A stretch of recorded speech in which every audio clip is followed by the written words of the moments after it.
Nono ano, vamos então para a nossa sétima unidade, agora finalmente a Segunda Guerra Mundial. Muitos de vocês, desde lá do sexto ano, ficam ansiosos para estudar a Segunda Guerra Mundial. Finalmente chegou o dia. Seria melhor se estivéssemos estudando ela em sala de aula, mas infelizmente não é possível, vamos por aqui mesmo. Bem, antes de começar, eu faço o mesmo alerta que eu fiz quando nós estudamos a Primeira Guerra Mundial para vocês não se decepcionarem. Muitos pensam que quando nós vamos estudar a Segunda Guerra Mundial, nós vamos ficar ali falando de conflitos, de cada batalha, de cada conflito. Bem, isso é de interesse da história militar, que não é bem o nosso caso aqui. Nós aqui vamos nos preocupar mais com as causas e as consequências políticas, sociais e econômicas deste conflito, tá certo? Então, não será tão extensa quanto às vezes alguns podem imaginar, mas isso não deixa de ser muito importante esta unidade. Então vamos começar, porque ela é, nessa primeira parte aqui, um pouco extensa. Então vamos aqui relembrar alguns pontos importantes nessa parte introdutória da matéria. A Grande Guerra, aqui leia-se Grande Guerra, a Primeira Guerra Mundial, vocês se lembram que ela deixou algumas questões muito mal resolvidas. A Itália se sentia injustiçada quando recebeu lá a distribuição dos espólios da guerra. Então, quando foi dividir lá os territórios, ela achou que ia receber mais do que de fato recebeu. Ela ficou muito insatisfeita. Já os alemães ficaram bastante ofendidos pelo Tratado de Versalhes, porque vocês se lembram, a Alemanha foi considerada a culpada da guerra, foi obrigada a pagar uma série de indenizações, sofreu uma série de restrições que afetou a Alemanha grandemente. E tudo isso vai favorecer, como nós estudamos na matéria anterior, o surgimento de regimes autoritários na Itália e na Alemanha, o fascismo na Itália e o nazismo na Alemanha, e que vai também criar condições para o novo conflito. Então, nós podemos concluir que as questões pendentes da Primeira Guerra Mundial, as questões mal resolvidas da Primeira Guerra Mundial, causaram um novo conflito em 1939. A Segunda Guerra Mundial, que então começa em 1939 e vai se arrastar até 1945, tá certo? Então, podemos concluir que um dos motivos, ou dos principais motivos para acontecer a Segunda Guerra Mundial, será aquelas questões mal resolvidas após a Primeira Guerra Mundial. Bem, nós estudamos na matéria anterior o nascimento de regimes autoritários, principalmente o nazismo e o fascismo, o nazifascismo. Agora nós vamos ver como que vai expandir esses regimes autoritários, como se dará o processo de expansão, porque ele tem tudo a ver com a Segunda Guerra Mundial. Bem, vocês se lembram que a Alemanha, isso também não é novidade nenhuma, foi muito afetada com a crise de 1929, porque ela dependia dos empréstimos dos Estados Unidos para reconstruir o seu território. Quando ocorre a quebra da Bolsa de Nova York, os Estados Unidos para de fazer os empréstimos para a Alemanha. A Alemanha então fica sem esse dinheiro, sem esse recurso. Vai fazer então que a crise econômica e política na Alemanha seja ampliada muito mais. E aí o Hitler aproveita dessa miséria que a Alemanha estava para criar aquele discurso nacionalista, aquele discurso antissemita, propondo ali soluções para sair daquela situação, ganha muito apoio e vai assumir então o cargo de chanceler, um cargo semelhante a um primeiro-ministro em 1933 na Alemanha.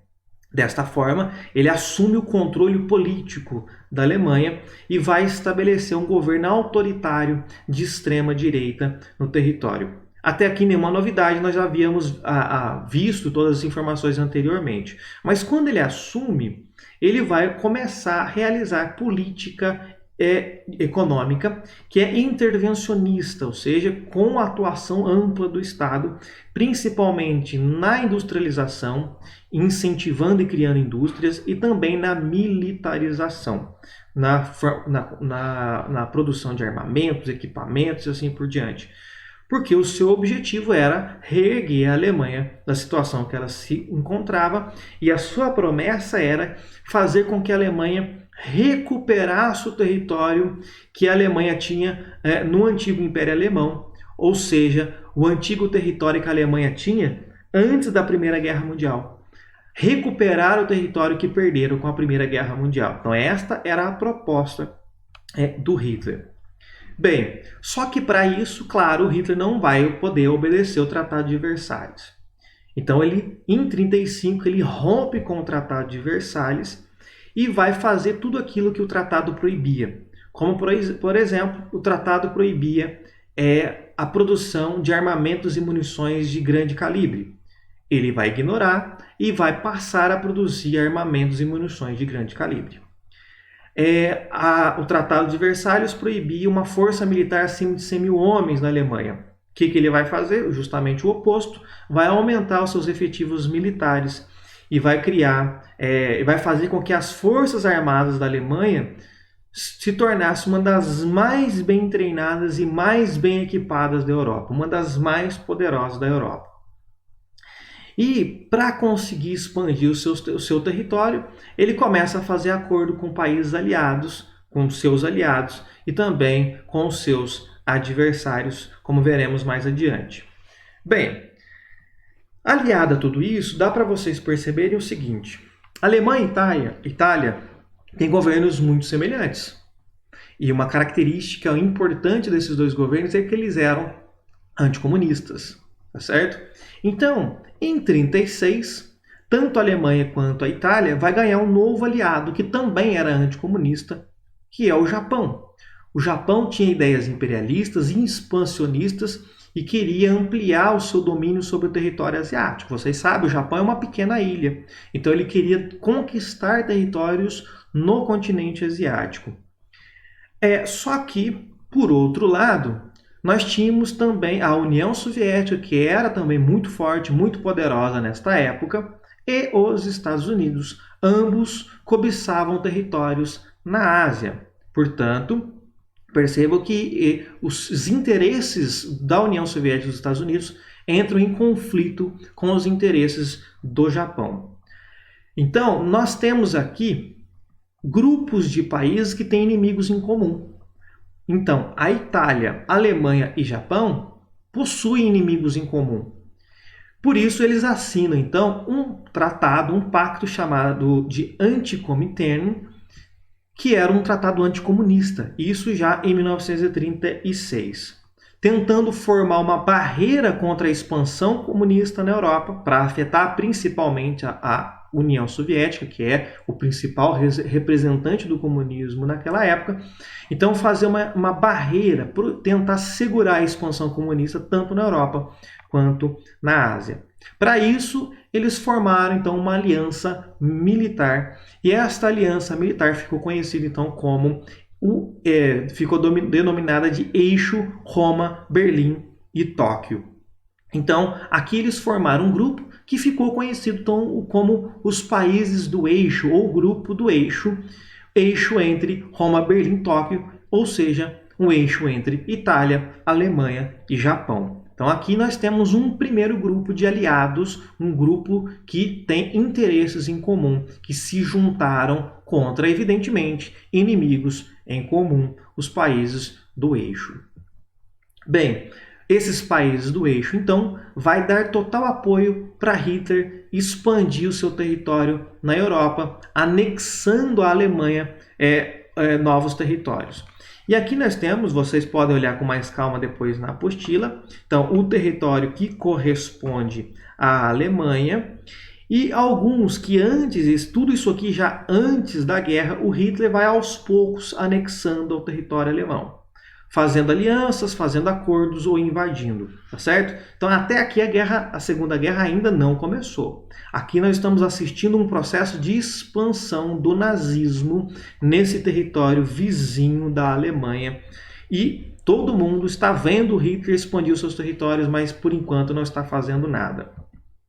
Bem, só que alguns desses territórios são estratégicos. E aí a Inglaterra percebeu, e a França perceberam, né, como eles estão ali na Europa, são vizinhos da Alemanha, precisavam então reagir de alguma forma. E eles se colocaram, então, contra a ocupação dos Sudetos na região da Polônia. Então, Hitler já havia ocupado esse pedaço da Polônia, que é vizinho ali da Alemanha, e a Inglaterra com a França se colocaram contra. E aí, fizeram uma ameaça ao Führer, ou seja, uma ameaça ao Hitler, que eles declarariam guerra contra a Alemanha caso Hitler mantivesse o expansionismo. Olha, se você continuar expandindo o seu território, nós vamos declarar guerra contra o seu país. Fizeram então um encontro na cidade de Munique para tentar negociar a região dos Sudetos. Só que o Hitler não queria abrir mão desta região da Polônia. E por que o Hitler batia o martelo que não abriria a mão? Porque ele sabia que o seu exército e a sua aeronáutica era a mais bem treinada e equipada da Europa. E que quem entrasse em conflito armado contra a Alemanha seria facilmente derrotado. Então, gente, a Inglaterra e a França não são bobas, eles sabiam disso, sabiam que mesmo que os dois se juntassem contra a Alemanha, teriam dificuldades, porque o exército alemão era muito forte.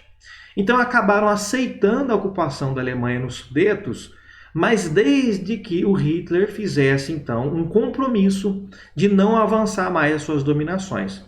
Em outras palavras, o que ficou acordado aqui? Olha, Hitler, você fica então com a região dos Sudetos. E nós não vamos invadir a Alemanha, não vamos declarar guerra contra você. Mas que pare por aqui esse avanço. Não avance mais, porque aí, se você continuar avançando, nós teremos uma outra conversa. Então, Hitler vai fazer este acordo com a Inglaterra e com a França. Beleza, tudo bem, fico com os Sudetos na Polônia. E morre aqui, então, o expansionismo. Mas, claro, que ele ignorou completamente este acordo.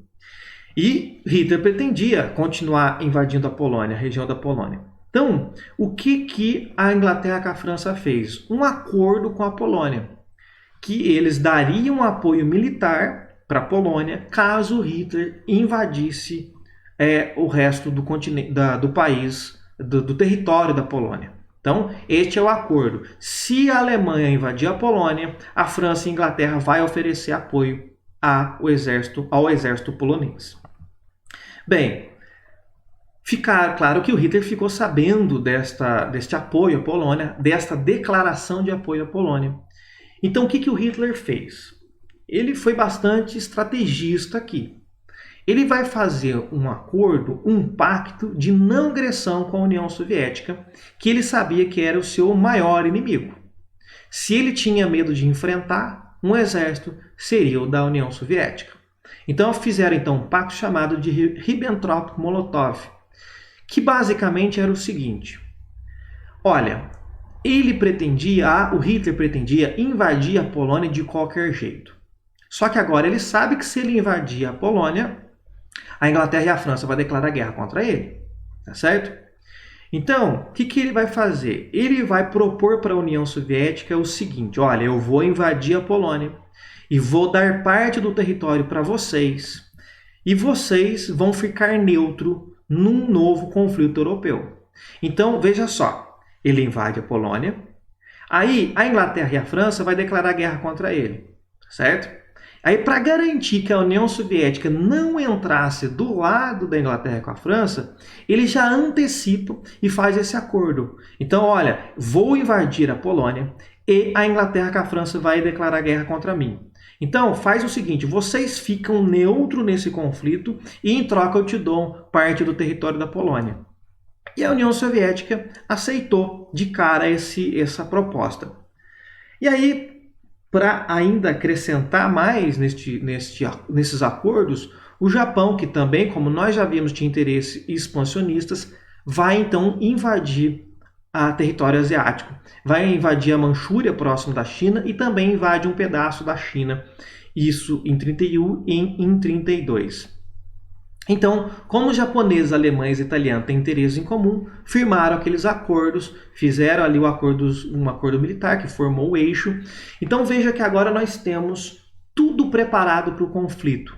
Temos os países do eixo, com a Alemanha, Itália e o Japão, e agora teremos os países que fizeram uma aliança, que já havia essa aliança da Inglaterra com a França, prometendo apoio à Polônia caso tivesse a invasão. Bem, não precisa nem dizer que esta invasão vai acontecer e que essas declarações de guerra também vão acontecer. E como há muitos envolvidos, nós teremos então aí o estopim para acontecer mais uma vez um conflito envolvendo muitos países e em escala mundial. Bem, nas próximas aulas nós vamos ver com mais detalhe todas essas invasões, com mais detalhe o processo que vai levar à guerra e as fases desta grande guerra. Agora sim, grande guerra para a Segunda Guerra Mundial. E aí nós deixamos essa nomenclatura de lado, grande guerra, para então separarmos a Primeira e a Segunda Guerra Mundial. Então nas próximas aulas, mais detalhes desse conflito.